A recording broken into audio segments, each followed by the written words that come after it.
अस्सलाम वालेकुम नाजरीन, एक ब्रेक के बाद हम फिर से हाज़िर हैं। सबसे पहले हम बात करेंगे पेशावर ज़ल्मी और कराची किंग्स के मैच पर, और उसके बाद फिर जो अगला बहुत बड़ा टाकरा है लाहौर कलंदर और मुल्तान सुल्तान, पिछली दफ़ा की दोनों फाइनलिस्ट टीमों का। लेकिन उससे पहले इस मैच पे बात कर लें पेशावर का, जो अभी ख़त्म हुआ है, जो पेशावर बुरी तरह हारी है ये मैच ना। तो सबसे पहले तो हम अगर इस पे बात करें तो साइम अयूब का गोल्डन डक, वो डबल माइंडेड हुए कि स्वीप मारूं, स्लॉग स्वीप मारूं या फिर इसे सिंगल के लिए खेलूं। तो ये एक बहुत बड़ा टर्निंग पॉइंट साबित हुआ, क्योंकि साइम की फार्म और बाबर की फार्म मिला के पेशावर को जो फ़ायदा दे रही थी वो फिर बाबर अकेले नहीं कर सके। और इस पर मज़ीद बात करेंगे, हमारे वकास भाई हैं, जैन भाई और अली हमज़ा भाई, इनसे। वकास भाई, आप क्या कहेंगे इस क्लैश के बारे में जो इनका हुआ है? बिल्कुल, साइम अयूब आते ही मलिक से पहली बॉल पे बोल्ड हो गए। साइम अयूब आगे स्कोर कर रहे थे तो 200 को टच कर रही थी पेशावर में। एक ही मैच हुआ है, स्टार्ट में अच्छी फाइट की थी लेकिन लास्ट में आगे क्लैप्स किया और लास्ट मैच भी हारे थे। आज लेकिन आते ही साइम अयूब पहली बॉल पे आउट हो गए। उसके बाद बाबर आजम ने थोड़ी सी हिम्मत दिखाई लेकिन पूरी बैटिंग ऑर्डर फ्लॉप हुआ, नीचे से क्लैप्स हुआ और फाइटिंग टोटल ना दे सके, जिस वजह से इन्हें हार का सामना करना पड़ा। अच्छा नाजरीन, मैं आपको बताता चलूँ कि पेशावर ज़ल्मी के सिर्फ 3 प्लेयर्स हैं जो डबल फिगर स्कोर में शामिल हुए हैं। वो कौन कौन से हैं? बाबर आजम, आसिफ अली और पोवेल। और इनके अलावा किसी प्लेयर ने कोई हिम्मत नहीं की। जैसा कि हमने पिछली बारी भी हमने ये बात की थी, यानी कि पहली वीडियो में भी, कि पेशावर का मिडल आर्डर और लोअर जो है आर्डर, वो दोनों ही उनके लिए बहुत ज़्यादा मुश्किलात का बायस बन रहे हैं। ये इस सीज़न की बात नहीं है, ये हर सीज़न की बात है उनके लिए। तो अब मज़ीद चलते हैं अली हमज़ा भाई की जानिब, वो क्या कहते हैं? ये देखें, ज़ल्मी का जो मुझे इनका जो वीक पॉइंट लग रहा है वो यही है कि बाबर को खुद मिडिल आर्डर में आना चाहिए। अगर ये हारिस को खिला रहे हैं वन डाउन, तो हारिस वन डाउन नहीं खेल सकता, क्योंकि वन डाउन बैट्समैन आगे इनिंग बिल्ड करनी होती है। हारिस से ये पावर प्ले यूटिलाइज़ करवा सकते हैं, हारिस और साइम अयूब दोनों से। और बाबर खुद मिडिल आर्डर में आए और फिर वो लास्ट तक इनिंग को लेके चल सकते हैं। फिर लास्ट वाले आसिफ अली, पावल और टांकुल कैडमोर फिर ये आगे हिटिंग कर सकते हैं। इसलिए बाबर को चाहिए कि वो खुद मिडिल आर्डर में आए, कि ये क्लैप्स तो चलता रहेगा। और जो इनकी टीम में जो एक मेन पॉइंट है वो ये है कि आमिर जमाल का, वो अगर बॉलिंग करेगा तो उनकी टीम जीतेगी, वो बैटिंग करेगा तो उनकी टीम जीतेगी, क्योंकि वो ऑलराउंडर है। अगर आमिर जमाल, जैसे आप बात कर रहे हैं कि ऑलराउंडर है, कि अगर आमिर जमाल फेल हो रहा है बैटिंग में और बॉलिंग में, तो वो ज़ल्मी को एज अ बॉलर और एज अ बैटिंग में एक बैट्समैन कम हो रहा है अगर वो बैटिंग में फेल हो रहा है। अगर वो बॉलिंग में फेल हो रहा है तो समझ लें कि उनको एक बॉलर भी कम पड़ रहा है। तो जब तक आमिर जमाल नहीं परफॉर्म करेगा तो ज़ल्मी की टीम आपको ऐसी ही नज़र आएगी। और दूसरा, जब तक बाबर को आप मिडल आर्डर में नहीं लेके आएंगे तो ये क्लैप्स ऐसे ही चलते रहेंगे, क्योंकि सारे इनके पास हार्ड हिटर हैं, कोई इनिंग बिल्ड नहीं कर सकता।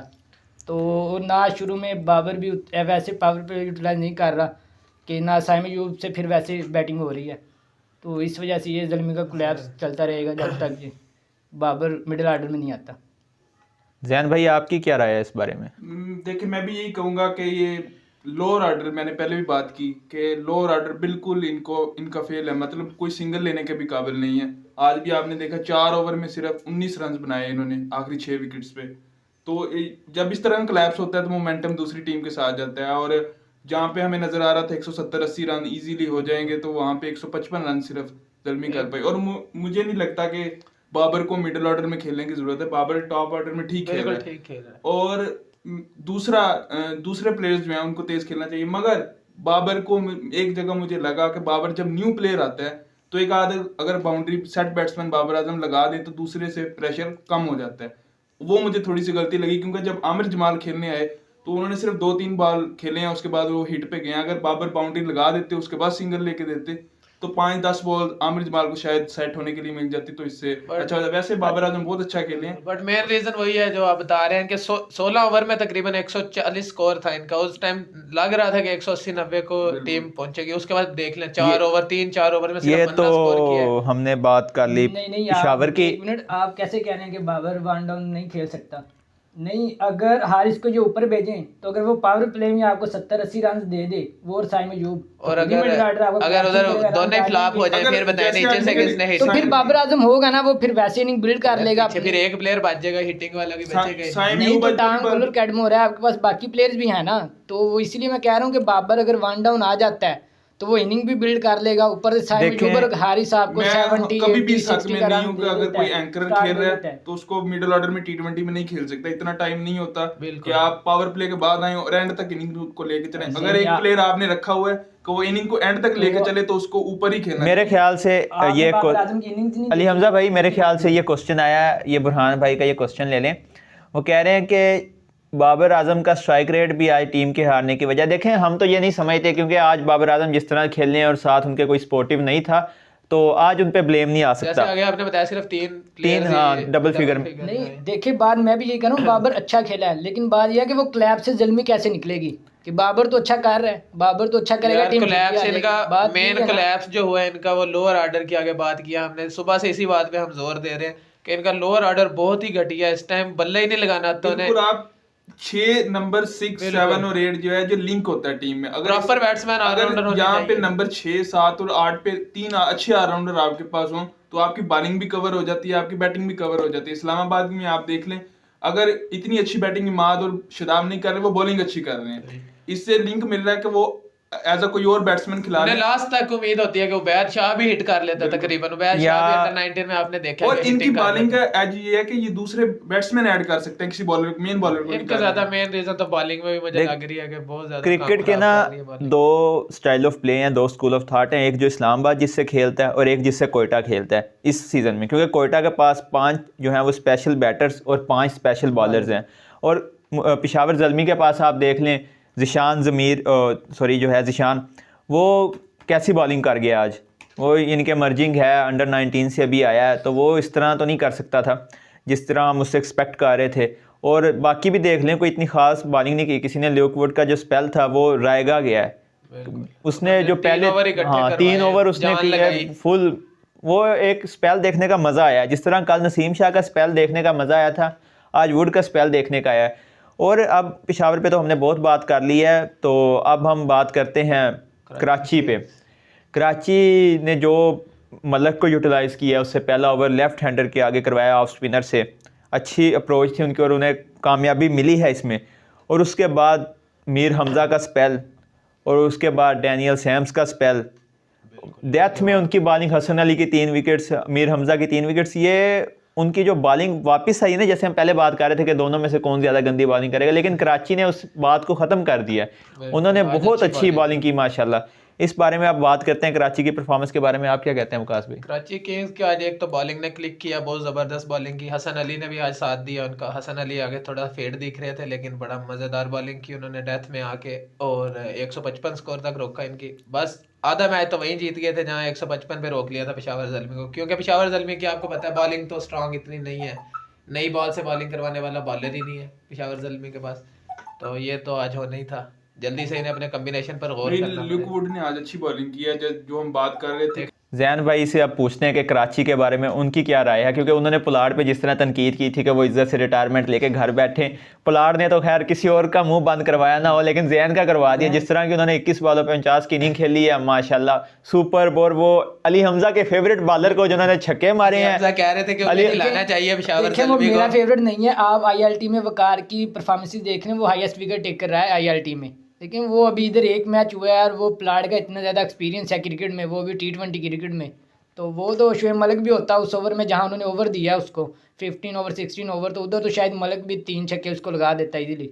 इस बार शायद ज़ल्मी से ये थोड़ी सी मिसअंडरस्टैंडिंग हो गई थी ओवर देने में। आज कराची ने बहुत अच्छी बॉलिंग की, पहले तो रिस्ट्रिक्ट किया 155 रन पे, तो वाकई आधा मैच आप तभी जीत जाते हैं जब आप मोमेंटम आपके साथ होता है। इनिंग खत्म हुई तो मोमेंटम कराची के साथ था, क्योंकि उनको लगा कि हमने कम रन पे रिस्ट्रिक्ट कर लिया। वाकई 155 रन बहुत कम रन है लाहौर में। तो और दूसरा, जो शान मसूद के आउट होने के बावजूद जो अखलाक ने स्टार्ट दिया, उन्होंने मतलब चार्ज किया, विकेट गिरने का प्रेशर नहीं लिया, उनको चार्ज किया और 24 रन 13 गेंदों में सिर्फ बनाए। बेशक वो आउट हो गए थोड़ा गलत शॉट खेलते हुए, लेकिन जो स्टार्ट दे गए पावर प्ले में अच्छा, वो फिर उनको फायदा हुआ। और पोलार्ड ने वाकई बहुत अच्छी बैटिंग की।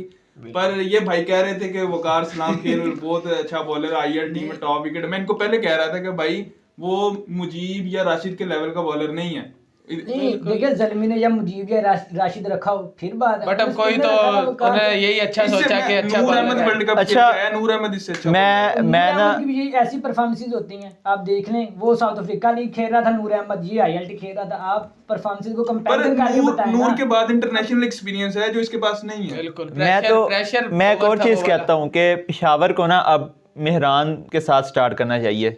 जो इनके पास वो स्पिनर की कमी है ना, मेहरान या आरिफ के साथ वो दोनों वो कमी पूरी कर सकते हैं एक अच्छे स्पिनर की, क्योंकि उनका भी कुछ ना कुछ एक्सपीरियंस तो है, बेशक वो अंडर-19 का या एशिया कप का है। तो पावर प्ले में जो बॉलिंग करनी होती है तो आपके पास या लेफ्ट आर्म स्पिनर होना चाहिए या मिस्ट्री स्पिनर होना चाहिए, मुजीब है जैसे, या लेफ्ट आर्म स्पिनर होना चाहिए। इनके पास दोनों ही नहीं है। नहीं, इनके पास वकार है, मतलब वो भी आपने देख लिया कैसी बॉलिंग की, उसका पावर प्ले में नहीं करवाई जा नहीं सकती। देखें मेरे ख्याल में जो जलमी मिस करी है वो कर रही है, ये इनके पास जो बॉलर है खुरम शहजाद, उसकी बॉलिंग सामने देखी है, लेकिन ये हाँ, खुरम शहजाद भी उन्होंने बाहर भी इंजरी से निकाला। वापस आया ना, वो बॉलर अभी। का बॉलर और नई बॉल का उमर बाल का वो बॉलर है ना इनके पास, उमर वो खान भी एक बाहर का बैठा साथ है। भी दे सकता है। उमर खान भी इनकी तरफ से खेला हुआ है एक सीजन, वो कराची की तरफ से भी खेला, वो भी बाहर बैठा है। इन्हें यार जो न्यू लोकवुड के साथ इन्हें जरूरत है एक नए बॉलर की, नई बॉल का बॉलर। आज भी तो वो खुरम शहजाद इसके साथ करवा सकते हैं ना, अगर बिल्कुल खुरम शहजाद बहुत प्यारा बॉलर है, नई बॉल के साथ वो बड़ी और स्विंग वो करता है। ऑस्ट्रेलिया में सबने देखा उसे बॉलिंग करवाते हुए बिल्कुल। कि खुरम शहजाद कैसी बॉलिंग चले, ये तो होगी मुल्तान और उस पे कराची और पेशावर पे बात। देखिए आपको मुझे थोड़ा क्रेडिट देना चाहिए, मैंने प्रिडिक्शन की थी उस दिन के कोयटा जीतेगा। नहीं बिल्कुल जैन भाई, कल मैंने मुल्तान की जैन prediction की, prediction। आज मैंने इसकी प्रेडिक्शन दी कराची की, और मेरे 3 में से 3 करेक्ट हुए हैं। जैन की प्रेडिक्शंस जो है वो ठीक है, लेकिन पुलाड़ ने जो इसकी प्रेडिक्शंस पे झाड़ू फेरा ना ऐसे करके, वो पुलाड़ ने भाई उसकी लंबे लंबे छक्के लगाए हैं उसने कहीं से बाल नहीं छोड़ी, ऑफ साइड पे दे के भी देख लिया बेचारे ने, जोर लगा के उसने वहीं से उठा के सामने मार दिया। चलें ये ख़त्म करते हैं इस मैच पे, फिर तबसरा करेंगे। अब बातें हैं बड़े मैच की तरफ, लाहौर और मुल्तान।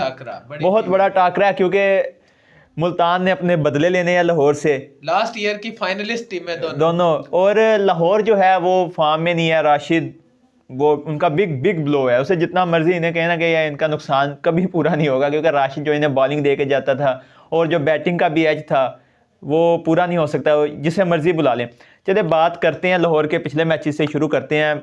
फ़खर फ्लॉप जा रहा है, उसके बाद इनकी जो फील्डिंग पुअर, और इन्होंने जो विकेट कीपर है इनका साहिबजादा फरहान, वो एक पार्ट टाइम विकेट कीपर है, उसने जो कैच ड्रॉप किया, इजी कैच सरफराज वाला, यानी कि फील्डिंग तो ओवरऑल ही बहुत शदीद किस्म की गंदी कर रहे हैं ये।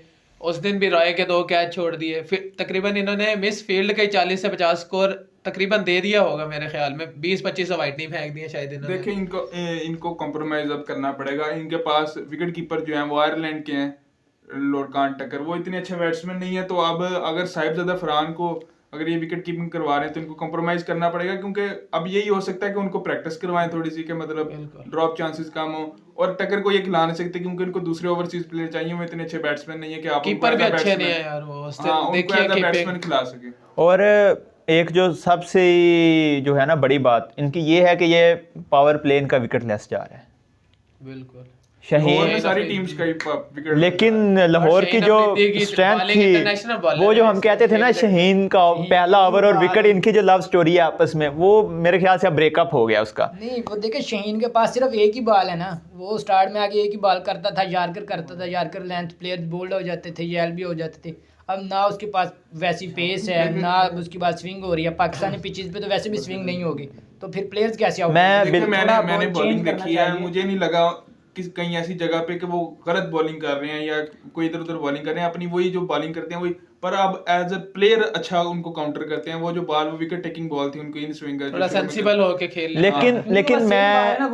लेकिन मैं इससे एग्री इसलिए नहीं करता कि उनकी इंजरी से पहले वो जो इन स्विंगर 145 से अंदर आता था ना, वो अब 138 से आ रहा है, और इसमें बहुत ज्यादा फर्क होता है 138 वाली बॉल खेलने में और 145 वाली खेलने में। अच्छा नाजरीन, जो लाहौर को एक और जहाँ पे वो मिस कर रहे हैं ना, वो है हारिस रऊफ की मिडल ओवर्स और डेथ की बॉलिंग।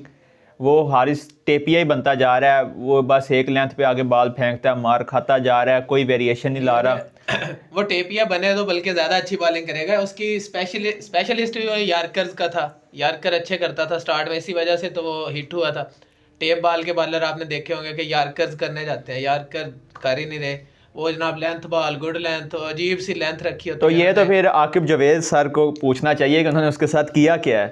बिल्कुल। चलिए अब आगे बढ़ते हैं। उनकी लाइन लेंथ बिल्कुल राइट लेफ्ट है, कोई एक बॉल इधर जाती है, कोई एक बॉल इधर जाती हाँ। है, और पेस भी उस तरह की देखें नहीं आ जब रही। आकिब जो हिसाब से ये वाला क्वेश्चन पूछा तो फिर वो ये कह देते हैं कि जो इंटरनेशनल कोचेज हैं ये उन्होंने इसे बिगाड़ा है, वो फिर बात पाकिस्तान की नेशनल टीम के ऊपर ले हालांकि आती है। अगर शाहीन और हारिस को देखा जाए तो ये पाकिस्तान से ज़्यादा लाहौर कलंदर्स के वफादार हैं। बिल्कुल ये आप दिख रहा, साफ दिख बेशक जाता जब है। मर्जी नोट कर लें, ये मेरी बात नहीं है कि मोहसिन यहाँ पे बैठ के बात कर रहा है, नहीं, ये Aggression देखा करें, पूरी हर दुनिया चीज़। कहती है ये बात कि वो लाहौर कलंदर के ज़्यादा। के लिए ज़्यादा जान मारते हुए नजर आ रहे होते हैं ये दोनों। और जो लाहौर का एक और जो है ना पॉइंट है, वो स्लो क्रिकेट खेल रहे हैं। यार मुझे तो लग रहा है कि जो बिल्कुल। लाहौर हार रहा है ना, इसके पीछे मेन रीजन आकिब जावेद के बड़े बॉल जो मगरूर हो गए थे। ये जहाँ टीवी चैनल्स पे जिस जगह बैठना उधर जाके जनाब इन्होंने यही बात करनी कि उनका ये छोटे बाजू बड़े बाजू उनसे तो हिट नहीं होती, बाबर को हम आउट नहीं करते, स्कोर स्लो करता है इसलिए हम आउट नहीं करते। ये बड़े बॉल उन्होंने बहुत ज्यादा मेरे बोले हुए ख्याल हैं। में इससे कोई ऐसा फर्क नहीं पड़ता, ऑस्ट्रेलिया भी ऐसे ही करता है, दूसरी टीम स्लेजिंग करता है बिल्कुल इसी तरह। तो वो तो नहीं हारते, वो तो अपनी गेम करते हैं, वो तो देखें सबको हरा होकर चले देखें जाते हैं। इन्होंने जो टीम सेलेक्ट किया वो उनकी टीम सिलेक्शन ही गलत हुई है ना स्टार्ट से ही। देखें इन्होंने ओपनर्स कितने ज्यादा सेलेक्ट कर लिए हैं। अभी ताहिर बेग बाहर बैठा है जो इनके अपना प्लेयर है पीडीपी कामी भी बाहर बैठा है, कामरान गुलाम। चले वो तो फिर भी 1 डाउन 2 डाउन खेले थे, लेकिन वो मिर्जा ताहिर बेग तो नहीं खेलता। और जो अब्दुल्ला शफीक नंबर 4 पे मेरे ख्याल में नहीं खेल सकता। शुरू में वो पिछले सीजन में भी ओपनर 1 डाउन खेलते रहे हैं, पर वो मेरे ख्याल में नंबर 4 पे वो बहुत लो हैं, उनको समझ नहीं आती उनका रोल क्या है। और डोसन भी ऐसे ही है, वो भी स्टार्ट करता है। बिल्कुल तो इस्लामाबाद की तरफ से भी वो ऐसे ही खेले, हालांकि इतने अच्छे प्लेयर। अच्छा, मैं एक और बात सोच रहा था कि लाहौर राशिद नहीं है, उसकी जगह फ़खर को परफॉर्म करना चाहिए। जब जब फ़खर परफॉर्म करता है लाहौर जीतता है। और वो फ़खर अब जिम्मेदारी ले, जैसे मर्जी वो परफॉर्म करे, अपने आप को ईज फील करवाए, रिलैक्स हो। अब जब बॉलिंग में कुछ नहीं हो रहा हाँ, तो तो बैटिंग में बैटिंग में 200 प्लस करेंगे। बिल्कुल। और मेरे ख्याल में इनको अपना डिसीजन देखना चाहिए। मैंने पिछले में भी कहा था कि ये टॉस जीत कर जो है वो बैटिंग करने वाला जो फैसला है इनको चेंज करके देखना चाहिए, क्योंकि सारी टीम्स जो हैं वो बॉलिंग प्रेफर करती हैं कि ताकि बाद में पता हो कि कितने रन चेज कर रहे हैं, आप उस हिसाब से खेलते हैं। लेकिन ये अपनी स्ट्रेंथ पे खेल रहे हैं, पर इनको चेंज करके देखना चाहिए। 2 मैचेस हो गए हैं और अगर तीसरा भी हार गए आज तो फिर आपको पता है नीचे से ऊपर आना फिर बहुत मुश्किल हो जाता है। लेकिन आज के मैच में मेरे ख्याल से लाहौर को डिफेंड ही करना चाहिए, क्योंकि मुल्तान की वही यूज विकेट है, स्लो विकेट। वो वैसे कल भी थी, आज भी वो और ज़्यादा स्लो होगी। तो अगर उसी विकेट के ऊपर अगर मैच होता है आज जो कल यूज़ हुई थी, तो मुल्तान को लाहौर को डिफेंड ही करना चाहिए, क्योंकि उनकी बॉलिंग अच्छी है और इनके पास जो एक स्पिनर की कमी थी मिडिल ओवर्स में वो इनकी वो पूरी हो जाएगी। जॉर्ज लिंडर जो न्यू है साउथ अफ्रीकन लेफ्ट हैंडेड हैं वो। मैं अपने नाजरीन को बताता चलूँ, जो अली हमजा ने अभी नाम लिया जॉर्ज लिंडा साउथ अफ्रीका के, वो राशिद खान की रिप्लेसमेंट के तौर पे आए हैं। पहले ये सुना जा रहा था कि शायद राशिद वापस आ जाएं, लेकिन अब वो नहीं आएंगे फुल सीजन के लिए, अब जॉर्ज लिंडा ही खेलेंगे। तो जॉर्ज लिंडा के आने से आज ये होगा ना, विकेट भी स्लो है, स्पिनर सिकंदर रजा पहले इनके पास मौजूद है, जॉर्ज लिंडा भी होगा। तो जमार खान वैसे भी बॉलिंग डेथ में अच्छी कर लेता है। तो अगर ये 160 170 कर लेते हैं मुल्तान की विकेट पे, तो जैसे कल मुल्तान की बैटिंग में कुछ कोताहियां नजर आई तो ये डिफेंड कर सकते हैं इजीली। और पिछले मैच में वकार यूनुस कह रहे थे मैच के दौरान कि सिकंदर रजा कि बहुत लो उनको बैटिंग दी जा रही है, कि जितने जिस कैलिबर के वो प्लेयर हैं बिल्कुल प्रॉपर बैट्समैन है ना, प्रॉपर बैट्समैन के तौर पे यूज मिलना करें। चाहिए। वो ब्लाइंड स्लोगिंग कर रहे थे क्योंकि एंड वाले ओवर चल रहे थे, वो उस हिसाब से वो आगे सेट होंगे तो बहुत खतरनाक वही मैं बात कर रहा बैट्समैन। था ना कि इनकी सिलेक्शन ही गलत हुई है। अगर वो सिकंदर रजा को ऊपर भेज दें फिर नीचे किसको खिलाएंगे? तो इनके पास तो प्लेयर इन्होंने ठीक सारे है, ओपनर जो सारे सिलेक्ट बैटिंग कर है लिए हैं। नीचे। अब्दुल्ला शफीक कर लिया, मिर्जा ताहिर बेग, फखर जमान, फरहान, डोसन, इन्होंने सारे प्लेयर तो ऐसे सिलेक्ट अभी किए इन्होंने हैं। आगा सलमान जो है रिलीज किया था, इस्लामाबाद ने लिया, नहीं तो इनका तो बिल्कुल मैस अप हो जाना था अगर आगा भी इनकी टीम समझ नहीं था, नहीं वही है कॉम्बिनेशन है नहीं चले बनना है। लाहौर का तो मैं आकिब भाई से यही कहूँगा कि अपने पीडीपी प्रोग्राम जो है ना उसकी तारीफ़ों से बाहर आएँ, टीम पे थोड़ा ध्यान दें और देखें कि कहाँ पे गलती हो रही है, अपने कॉम्बिनेशन ट्राई करें मुख्तलिफ। और हर चीज का क्रेडिट लेना बंद करें। हाँ जी, ये भी है। चले अब मुल्तान की जानिब जाते हैं। मुल्तान नाजरीन, मुल्तान एक ऐसी टीम है जिसे मैं ऑस्ट्रेलिया जैसी टीम समझता हूँ। जैसे ऑस्ट्रेलिया की टीम में कोई भी प्लेयर आता है ना, वो आते ही अपना रोल समझ जाता है, बेशक बाहर जैसा भी होता है। इसी तरह मुल्तान में है। हम एहसानुल्लाह के नहीं आई कि टीम में इस दफ़ा तो हम उसे एक ब्लो समझ रहे थे, लेकिन वो मोहम्मद अली आए हैं, उन्होंने किस तरह उस रोल को निभाया अब्बास अफरीदी के साथ मिलके। शाहनवाज थानी नहीं है, लेकिन फिर भी उनकी टीम जो है वो डेविड विली तो अब उनके वाइस कैप्टन भी बन गए हैं। लास्ट 3 सालों में फाइनलिस्ट टीम है मुल्तान, एक जीती है, दो हार रनर अप गए रहे। थे, runner up रहे। तो ये ऑस्ट्रेलिया की टीम की तरह है, जो भी आता है अपनी यानी कि अपने जो उसकी कंट्रीब्यूशन है ना वो समझ जाता है कि मैंने कहाँ पे कंट्रीब्यूट करना है। और मुल्तान का जो कैप्टन है रिजवान, वो पता नहीं क्या खा के आते हैं, जब यहाँ पे कप्तानी करने आते हैं। खुशदिल शाह ने उस दिन कैच छोड़े तो वो भाग के उन्हें गले लगाने गए हैं कि वो उनका जो हार्ट ब्रेक ना हो, उन्हें थोड़ा हौसला दें। और इस वक्त जो बाकी चीज़ें हैं वो अब डिस्कस करते ही रहेंगे, लेकिन जो उनके जो रिज़ा की टॉप फॉर्म चल रही है, दोनों मैचेस में उसने जिस तरह से परफॉर्म किया, रिजवान की फॉर्म वापस आ गई है। रिजवान तो खैर लाहौर को वैसे ही मारता है। रिजा हेंड्रिक्स यार बहुत ज़बरदस्त पर अंडररेटेड प्लेयर है। साउथ अफ्रीका भी इन्हें यूज़ नहीं करता प्रॉपर, जो उन्हें करना चाहिए, उनके साथ ट्रीट करना चाहिए, वैसे नहीं कर रहा। वो एक बहुत बड़े लेवल के प्लेयर हैं, बहुत बड़ा नाम बन सकते हैं वो आपके टीमा बुमा की वजह से आपके फेवरेट टीमा बुमा की वजह से उनको टीम में जगह नहीं मिली साउथ अफ्रीका की टीम में। और मैं अब बल्कि मैं जैन से एक क्वेश्चन करूंगा। जैन और अलीम ये दोनों इस्लामाबाद के हैं, ये इससे मुतल्लिक ये क्वेश्चन। शादाब और उसामा मीर जब पाकिस्तान के लिए खेलते हैं ना तो ये क्लाउन्स बन जाते हैं, लेकिन जब ये अपनी फ्रेंचाइजीज के लिए खेलते हैं तो ये किंग्स बन जाते हैं। जैसे उसामा मीर की अगर आप बॉलिंग देख लें ना, उसने किस तरह की बॉलिंग की है, और उसका आप इंटरनेशनल का रिकॉर्ड देख लें, और शादाब का भी रिसेंट तो खैर वो यानी कि अगर मैंने उसकी एनालाइज़ किया ना उसकी बॉलिंग को, PSL में वो विकेट टू विकेट बॉलिंग करता है, लेकिन जब वो इंटरनेशनल में कर रहा था तो वो ऑफ स्टंप के ऊपर बॉल फेंक रहा था, पता नहीं वो डॉट्स करवाने जा रहा था, जो भी था। इस पे अली हमजा और जैन ही ज़्यादा रोशनी डाल सकते हैं। आपने जो बॉलिंग देखी है ना शादाब की, जो आप कह रहे हैं कि मैंने एनालाइज किया, वो आपने किया ODI क्रिकेट में, T20 में आप देख रहे हैं ना, ये भी बात है, बिल्कुल यही है। उसका इकानवी रेट देख रहे हैं, उसकी विकेट्स देख रहे हैं, पाकिस्तान में टॉप विकेट टेकर है वो T20 क्रिकेट में। और जहाँ तक रही बात उसकी बैटिंग में इंटरनेशनल में, जब आपको पता है कि शादाब बैटिंग कर लेता है, तो पिछले 3 सालों में, ये नहीं कोई 1 साल 2 साल, लास्ट 3 सालों में आपने कब शादाब को नंबर 5 से पहले भेजा हो? कोई एक मैच बता दें आप। बिल्कुल वो जब भी आए हैं, वो जब भी जल्दी आए तो उन्होंने मैच नहीं, आपने नवाज को भी भेज ये दिया, तो फिर बाबर आजम को पूछना पड़ेगा। वही बात, या आप शाहीन को पूछना पड़ेगा। नवाज को भी भेजा, सबको भेज दिया। नवाज भी कितनी दफा शादाब से ऊपर आता है, लेकिन आपने कभी शादाब को नहीं भेजा, हालांकि ये बैटिंग भी लास्ट 3 to 4 अच्छा, मेरे ख्याल में रिस्पांसिबिलिटी का भी इससे ताल्लुक होता है। अब रिस्पांसिबिलिटी सारी शादाब की, क्योंकि वो कैप्टन है, उनको पता है बैटिंग का भी मुझसे पूछा जाना है, बॉलिंग का भी मेरे से पूछा जाना है। अब वो सीरियस होकर खेलते हैं। जब इंटरनेशनल टीम में होते हैं उनको कोई रिस्पांसिबिलिटी नहीं होती, आपको नजर आ रहा होता है बॉल पे फुल टॉस देके छक्का खा ले, हंस रहे हैं।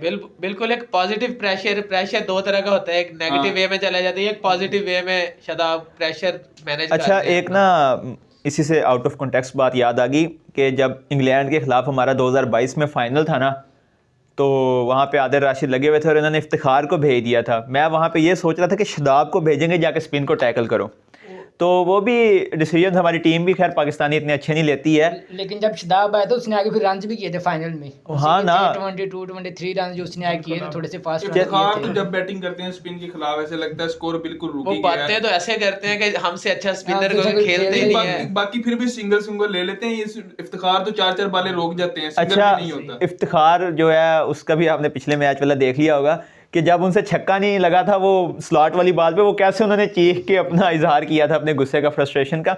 लेकिन अली की यार जो बॉलिंग है ना, कमाल बॉलिंग की है अली ने। कर रहे हैं बॉल, अली ने बिल्कुल सबको सरप्राइज किया है। हम उनसे एक्सपेक्ट नहीं कर रहे थे कि वो, मैं अली हमजा से भी कह रहा था कि मतलब वो T20 के बॉलर मेरे ख्याल में नहीं थे, किसी को भी नहीं लग रहा था कि वो T20 के बॉलर है। लेकिन जिस तरह से उन्होंने बॉलिंग की यॉर्कर कर रहे हैं, उस दिन यॉर्कर किया, बोल्ड किया, और मतलब बेहतरीन बॉलिंग कर रहे हैं, स्लो बॉल कर रहे हैं वेरिएशन के साथ, और दोनों मैचेस में बेहतरीन बॉलिंग। मेरे ख्याल से आज हमें ना ज़मान खान और अली को देखना चाहिए कि किसके यॉर्कर्स परफेक्ट जाके लगेंगे। ये भी एक बड़ा टर्निंग पॉइंट हो सकता है। और डेविड विली की नई न्यू बॉल के साथ, हो डेविड विली उनके वाइस कैप्टन भी बन गए। अब तो बहुत ही मज़ा आएगा इस चीज़ में देखने में कि वो अब वाइस कैप्टन बन के कैसा परफॉर्म करते हैं। 2 सीज़न से वो बहुत अच्छा परफॉर्म कर रहे हैं। तो नाजरीन, इसी के साथ अब हम ख़त्म करते हैं ये आज का सेशन। इससे पहले मैं पूछ लूँ, गैस लगवा लें कि कौन जीतेगा।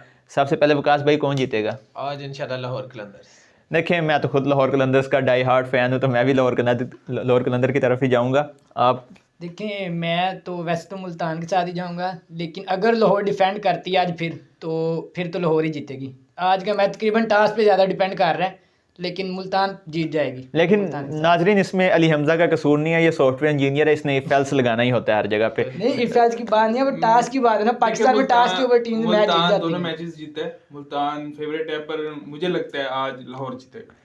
लाहौर, जैन की जो प्रेडिक्शन, जैन ने जो खुश किया एक दफ़ा, क्योंकि इसकी प्रेडिक्शन जो है वो सही जा रही हैं। तो इंशाल्लाह ये भी सही जाएगी क्योंकि हम तो लाहौर को ही जिता रहे हैं। अली हमजा कुछ कहना चाह रहे हैं। जी अली हमजा। ये तो अब टास ही पता चलेगा ना, जो टीम डिफेंड करेगी मेरे ख्याल से वो टीम के जीतने की ज्यादा चांस है, क्योंकि विकेट भी स्लो है। इफ वाली बात फाइनल अपना गैस बताएं। मुल्तान जीतेगी फाइनल। नाज़रीन ये जो अली हमजा है ना, ये हमारा बहुत बड़ा डाटा एनालिस्ट है, तो इस पे आपने कभी शक नहीं करना। मुल्तान ये जितना ज़मीन के ऊपर है उतना ज़मीन के अंदर भी है, तो इस पे कभी शक नहीं करना। इसके पास डाटा ऐसा ऐसा होता है ना कि अंदर की खबरें इसके पास हैं।